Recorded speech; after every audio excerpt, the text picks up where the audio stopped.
நீங்க பிரஷ் பண்ணும்போது கம்ஸ்ல இருந்து ப்ளீடிங் வந்ததுன்னா அது நார்மல் கிடையாதுங்க, அது ஒரு ரெட் ஃபிளாக். பூரா பாய்சன். ஹெல்தி கம்ஸ் ப்ளீட் ஆகாதுங்க. அப்படி ப்ளீட் ஆச்சுன்னா இதுதான் நடக்குது உங்க வாயில. என்னவா இருக்கும்? பாக்டீரியா டாக்ஸின்ஸை ரிலீஸ் பண்ணுது, அது இன்ஃப்ளமேஷனை ட்ரிகர் பண்ணும். உங்க ரத்த நாளங்கள் ரொம்ப ரொம்ப வீக் ஆகி அதுல இருந்து ப்ளீடிங் வரதுதான் இந்த ப்ளீடிங் கம்ஸ். இதை இப்படியே விட்டுட்டீங்கன்னா இன்ஃபெக்ஷன் போனுக்கு போயிட்டு போனை கரைச்சிடும். என்னங்க எனக்கு ஒண்ணுமே புரியலையா? போனை கரைச்சா சும்மா விடாது, பல்லு ஆட தொடங்கிடும். ஸ்டடீஸ் என்ன சொல்லுதுன்னா 40% கம் டிசீஸை ட்ரீட் பண்ணலன்னா பல்லு சீக்கிரமே கொஞ்சம் வருஷத்துலயே ஆடி விழுந்துரும்னு சொல்லுது. இப்ப என்னதான் பண்ணணும் டாக்டர் அப்படின்னு கேக்குறீங்களா?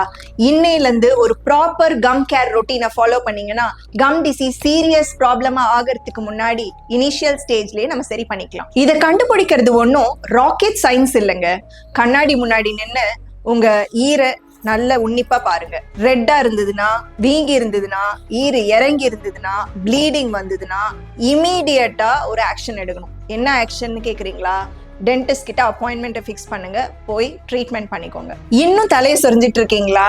ஒன்னும் கவலைப்படாதீங்க. ஸ்டாப் ப்ளீடிங்னு கீழே கமெண்ட் பண்ணுங்க. என்னோட டீம் உங்களுக்கு ஃப்ரீயா கைடன்ஸ் பண்ணுவாங்க.